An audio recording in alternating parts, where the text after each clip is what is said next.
Let's focus now on how the coronavirus is affecting the care sector. I'm joined by two healthcare assistants from the My Life Home Care Group. Suzanne Westhead, who's in Whitstable and has been self-isolating, and Angela Bailey, who's in Canterbury. Good afternoon to you both. Thanks so much for coming to join us out of particularly Angela at the moment, a very, very busy schedule. And Suzanne, I know that you would normally be extremely busy too. I wonder if I could start by asking you both, perhaps Angela first, what your days are like at the moment with these very increased demands on you. Angela? Nothing much has changed really. We're really well supported by the office, and we've got lots and lots of PPE. And we're in contact with the office all the time. No, they're really supportive. Obviously, it's a problem for our clients. Lots of them are really worried about this virus at the moment. But we're trying to keep things as cheerful and as positive as we can. We've got a lovely bunch of clients out there. Other than that, I don't think our days have changed really that much. I wonder if you're being quite modest there, actually, Angela. Suzanne, I don't know how long you've been self-isolating. Tell me, how long have you been unable to work?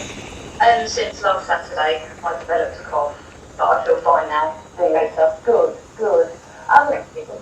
People, even though Angela is saying that people have, that your work has gone on as normal, people are relying on care workers such as yourselves to bring them hope, comfort, company, much more than usual, aren't they? Yeah, I'd like to think that we do that anyway without this pandemic, but yeah, we keep it light. We haven't personally felt extra pressure. It's quite a pressurised job anyway, but like Angela says, we have lovely clients and they're following all the guidelines, which makes it much more helpful for us. So yeah, we try to spread a bit of joy for them, really. Angela, what sort of things are people saying to you about the coronavirus crisis? Obviously, they're really worried about loved ones and not having visitors, family, how they're going to get their shopping in. They're trying to order online and it's not always available. Sometimes it means we're popping into the shop for them. It's they are worried about their relatives and us, of course. They get worried about us. Yes, they do. How long are you able to spend with each client, Angela?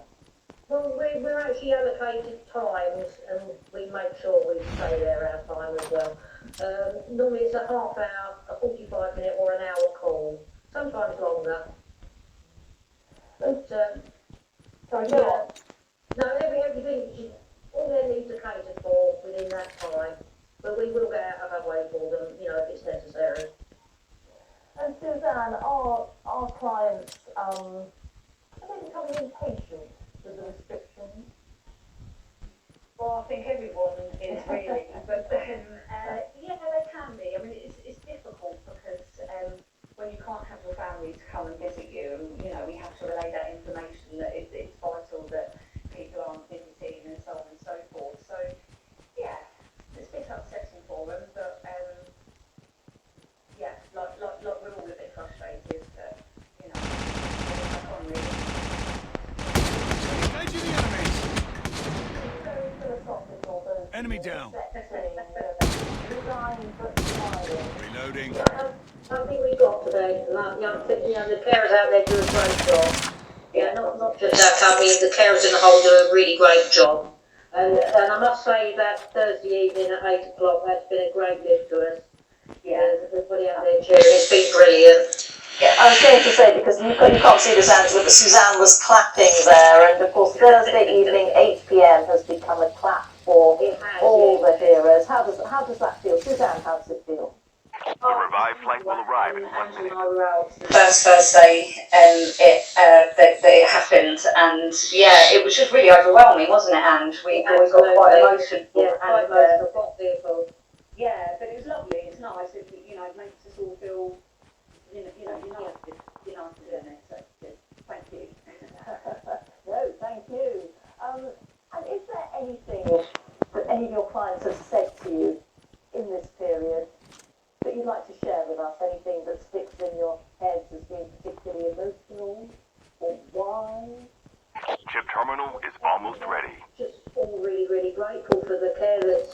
reporting to them. They know it's difficult for us as well as it being difficult for them.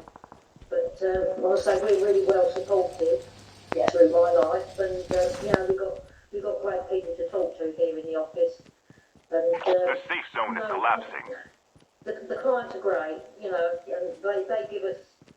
They're as good for us as we are for them. They cheer us up as much as we cheer them. Airdrop has been delivered. The airdrop is coming. So good to talk to you both. Very good luck in hanging on in there throughout this period. Angela Bailey, Susanna. Thank you, sir. Thank you very much.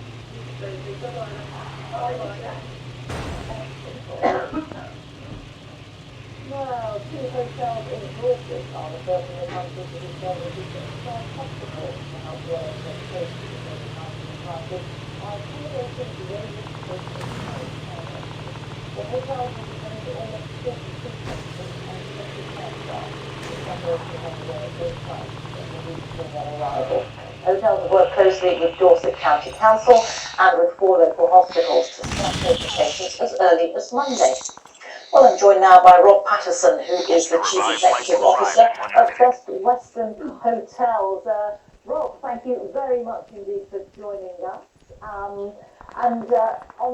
the other side of the screen is John and Jenny Fletcher, who are the owners of The Grange at Oborne Hotel. So, good afternoon to you as well.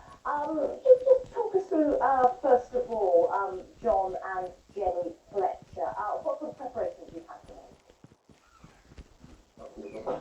So we don't have to do major changes to the hotel. We just spent a week closing it down, and now we're going to spend the next week opening it all back up again. We have to think carefully, obviously, about the guests and any additional things they might need in their rooms to make their lives as easy as possible. We're discussing with the chefs suitable menus and food that we can provide. And Rob Patterson, what preparations have you had to make? I think since 2 weeks ago, I think it was, Matt Hancock appeared on the Andrew Marsh show and said that they would need Airdrop has been delivered. to help support the next person. And at that moment, I was overwhelmed with requests from hoteliers like John and Jenny saying we want to be involved, we want to help. Yeah. So we put it out to as many people in the online game that I can't pause. They're ready to help. A lot of our hotels are closed, but we stand ready to reopen and help with what feels like a bit of a helpless situation sometimes. Yes, no, absolutely. Now, I should just say, the Grange at Oborne is in Weymouth. Did you volunteer for this scheme, John and Jenny? Just a correction, there is a hotel called the Rembrandt in Weymouth, another Best Western that's taking part in the scheme. We're just in North Dorset near Sherborne. We did exactly, we volunteered. We volunteered about 3 weeks ago, then sadly, obviously, we had to close like a lot of other hotels. But we were delighted when Best Western put us in contact with Dorset Council. And they were really, both organisations, incredibly quick at putting this together.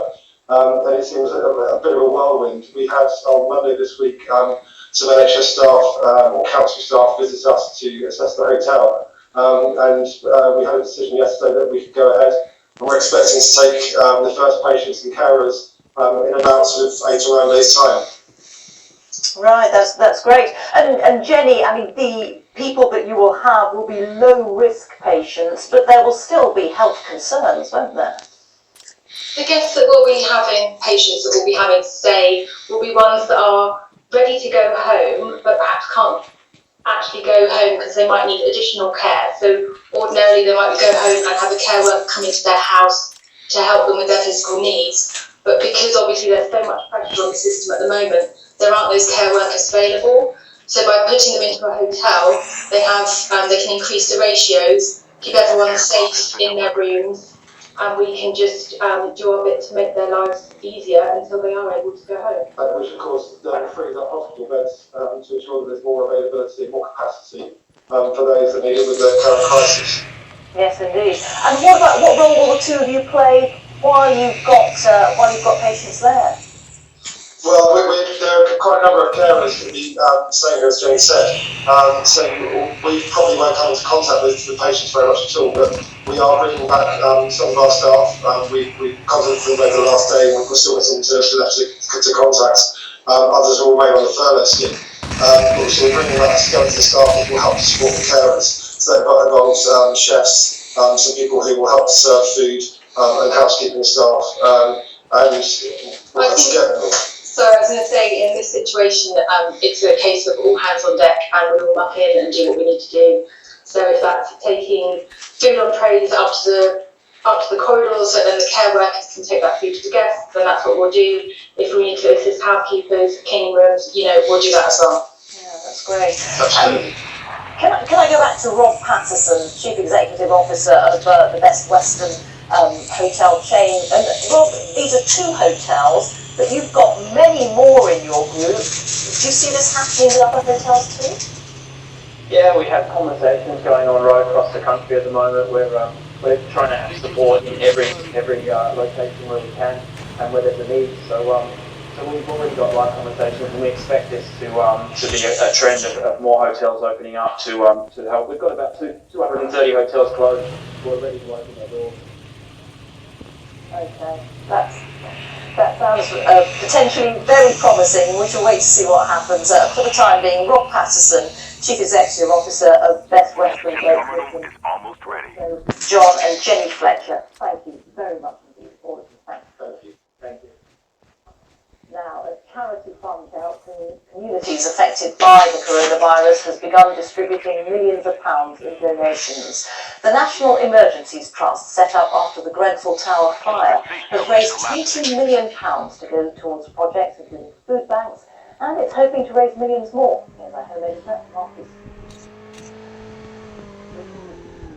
Cannot place a comforting arm around a troubled shoulder, but people still want to help others during the crisis. Whenever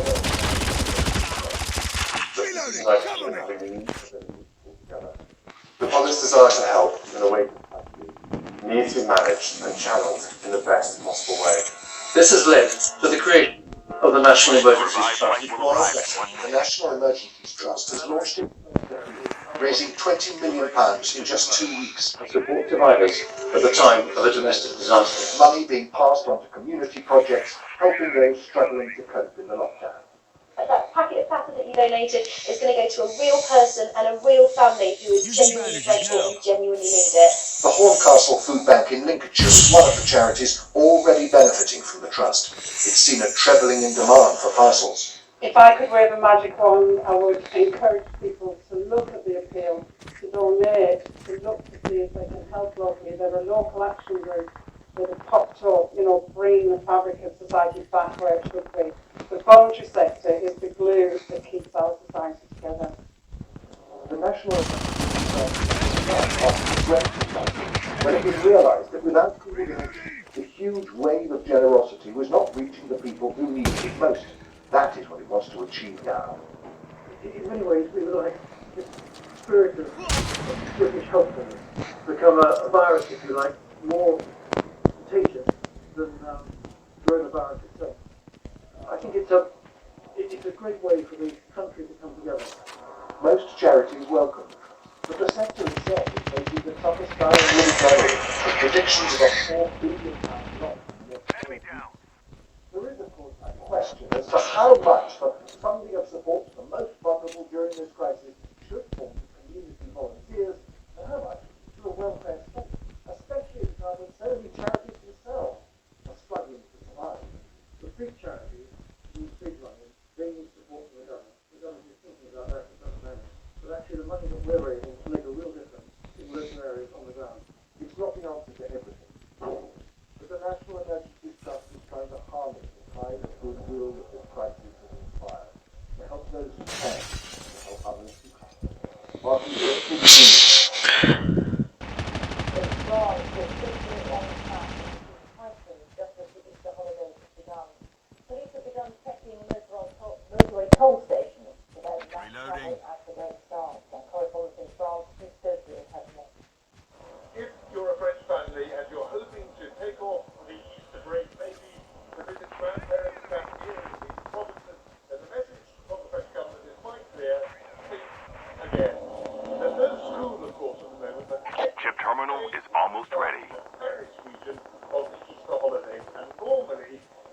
motorways would right now be slammed with vehicles heading to the countryside or seaside, and trains too.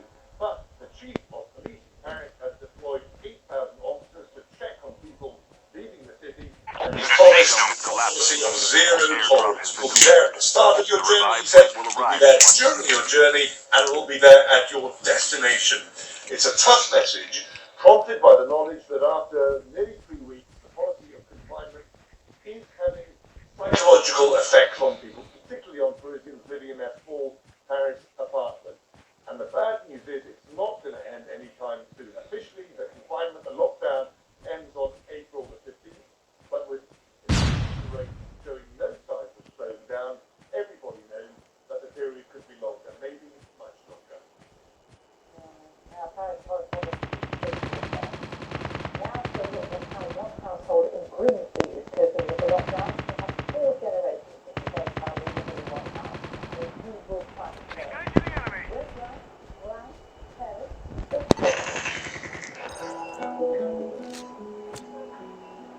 We first met the Gory household in 2018. Fast forward 2 years. 4 generations. Down to the last 5 teams. Whoa. We are together in this house, but we're not together anymore altogether, are we? No, it's fine. It left me really frightened. I was in the Second World War and nothing happened. I was proud of it. I knew what was coming, but this, you just don't know. We're still muddling along, aren't we? Yeah. The last revived flight will arrive in 1 minute. What does the daffodils tickle you? From great-grand Dorothy at 93, all the way down to 2-year-old Gabriella. They may be socially isolating, but there's no chance they'll ever feel alone.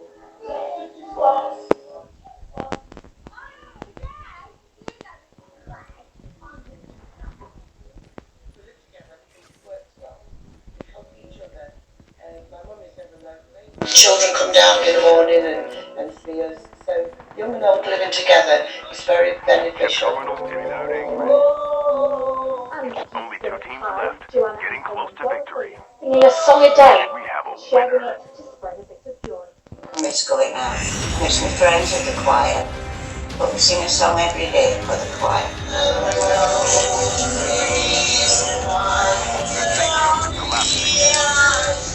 I do think that the virus, when everything's back to normal, we've all learned lots of lessons.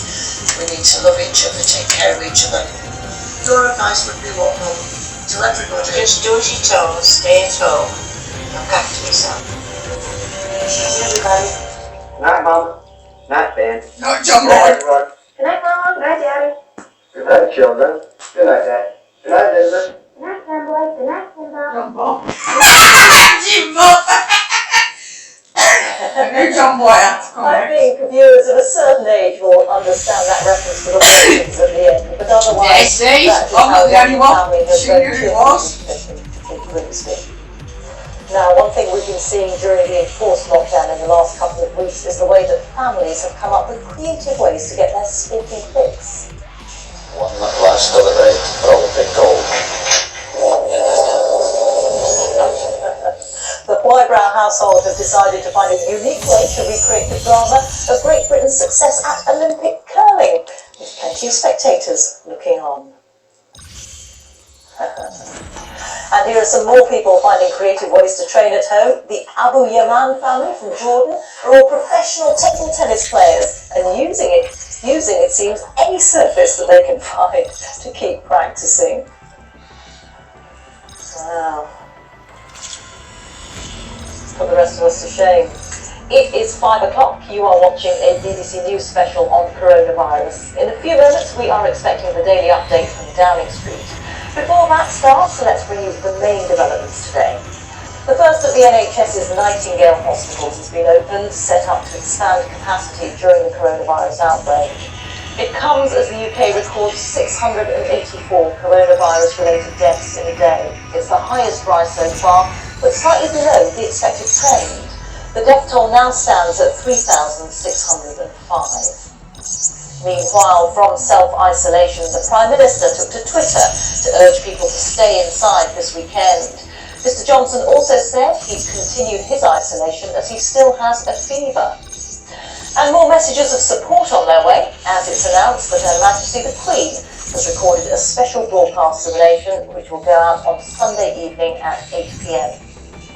Well, the hospital has been built in less than a fortnight inside the ExCeL Conference Centre in East London, and the first patients are due to arrive early next week. Prince Charles took part in the opening ceremony by video link from his home in Scotland. The Prime Minister was not in attendance, still in self-isolation because of his health. And we're going straight to Downing Street now as the press conference starts. Good afternoon and welcome back to Downing Street for today's coronavirus press briefing.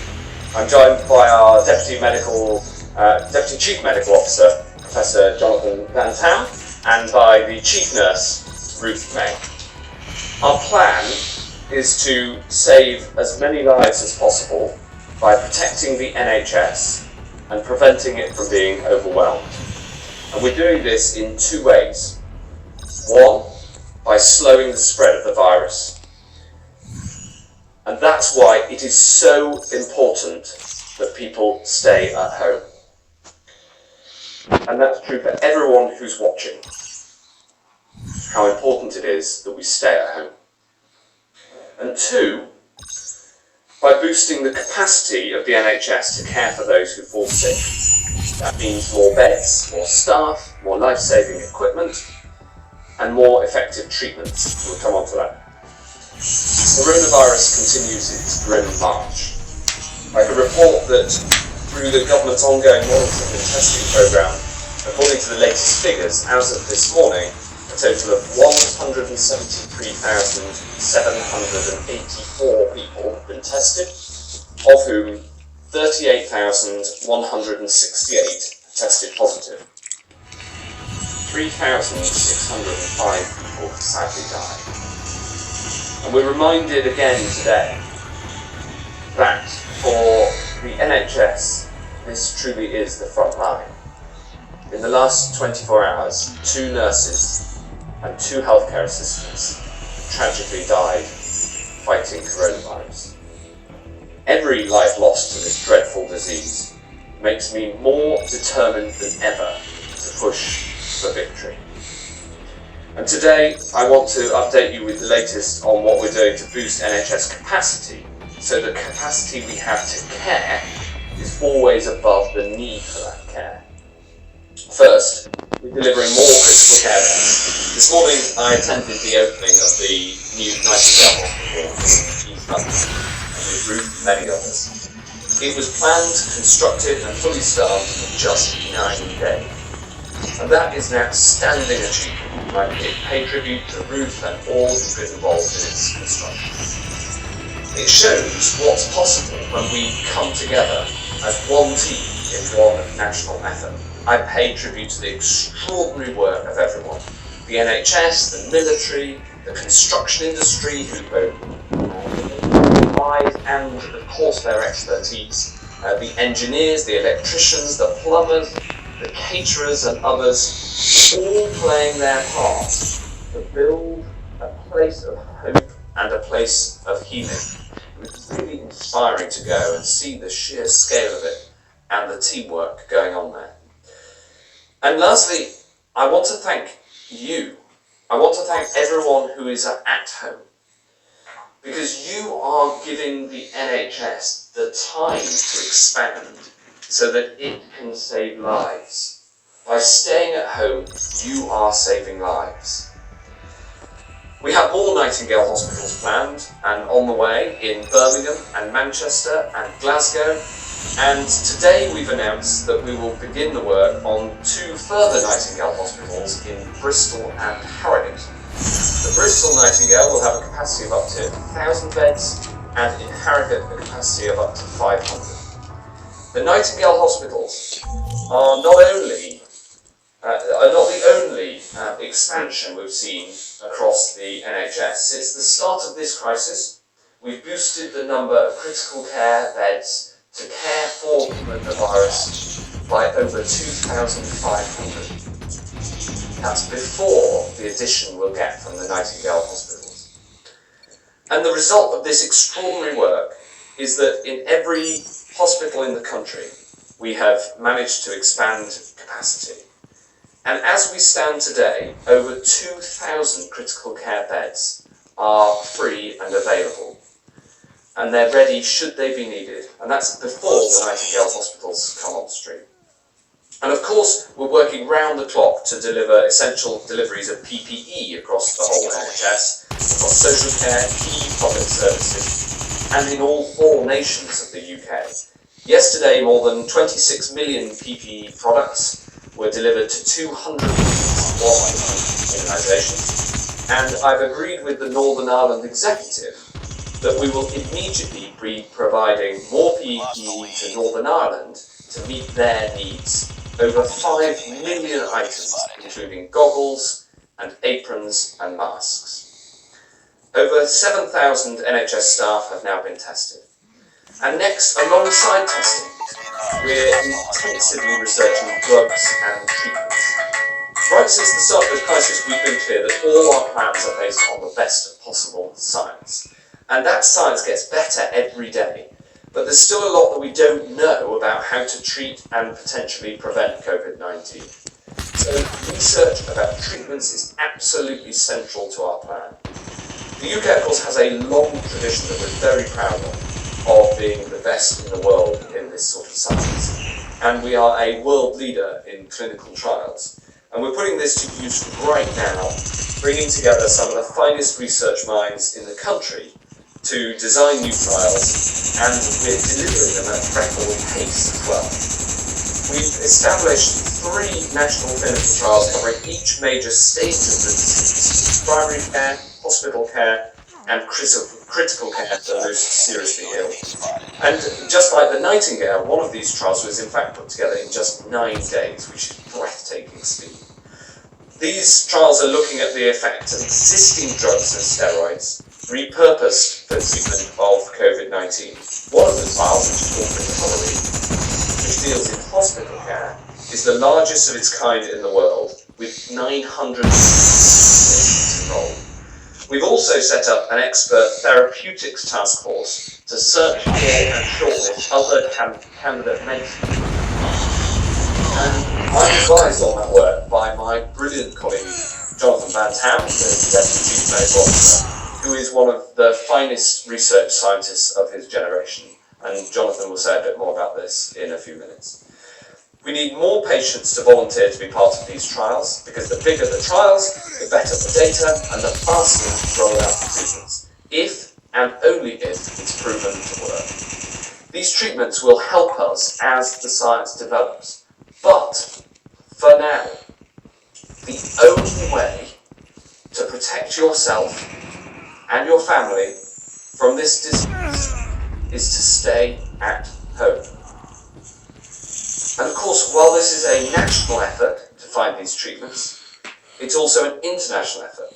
In the same way that we've donated more money to the global search for a vaccine than any other country, so too we will lead the world in the science of these treatments. And whatever we learn, we will share, because we are all on the same side in this war. Earlier today I spoke to my counterparts in the G7 to coordinate our research efforts over this and other things. And whether it's treatments or equipment or NHS capacity, we will strain every sinew. We will move whatever mountains need to be moved. We need everyone to keep playing their part, and that includes you. The only way to protect yourselves and others now is to stay at home. And the one final thing I want to say is this. We're set for a warm weekend in some parts of the country, but the disease is still spreading, and we absolutely cannot afford to relax the social distancing measures that we have in place. We cannot relax our discipline now. If we do, people will die. So I end with the advice that we all know. This advice is not a request. It is an instruction. Stay at home, protect lives, and then you will be doing your part. I'm now going to hand over to to Ruth May, the chief nurse, to say a little bit about the healthcare hospital, and then Jonathan Van Camp to talk about the treatments and the data that we've got. Before I talk about the Nightingale Hospital in London, I want to recognise that today we have had the very sad news of the loss of two of my colleagues. We have lost today Amy Arouk and Anima Nashreen, two registered nurses working to protect our public, and they sadly have died. My sincere condolences to their families, their friends and their colleagues, because they were one of us. They were one of my profession, of the actors family. I worry that there's going to be more, and I want to honour them today and recognise their service. So as the Secretary of State said, we were with His Royal Highness, the Prince of Wales. He was joining by video camera as he opened the first NHS Nightingale Hospital in London. It was an extraordinary thing. People have worked so hard from all sorts of walks of life, all sorts of backgrounds, and they've come together as one team to build an NHS hospital, an enormous piece of work of absolutely huge. As the Secretary of State has said, he's announced two further facilities in Halliday for the people of the North East, and in Bristol for the people of the South West. And of course that's alongside Birmingham and Manchester. So thank you to all of our NHS staff, all of our staff across into social care, whether that's nurses, midwives, doctors, all of them pulling together to make sure that we continue to prepare for COVID-19 surge. I'm grateful for all of our frontline staff and all of our support staff who are caring as a team for our sick patients. I'm very grateful to you, the British public, for your patience and in helping our NHS. As the Secretary of State said, this weekend is going to be very warm, and it's very tempting to go out and enjoy those. What, so Mum's coming down? No, Janice. I ask you to remember Amy and Rena. Please stay at home for them. Thank you, Ruth. And Jonathan Van Camp, if you could bring us up to speed on the treatments and on the latest data that we have. Thank you, Secretary of State. I'll begin with the data, and the first slide I want to show you is a survey which shows the behavioural change as of 29th of March in relation to the social distancing advice that the government has given. As you can see on the slide, if you begin on the left, there is a small increase in mobility within residential settings. This actually is good because it shows people are staying at home. If you then contrast that with the bars further to the right, which move progressively through grocery and pharmacy, through public parks, through workplaces, through transit stations, and finally to retail restaurants. And for me, use Helen. No, I'll use some. They'll just be ones that I've picked up. Okay, look after yourself, Chris. Thank you. Thank you, bye. Are following the advice that is given to them, but it needs to continue so. Okay.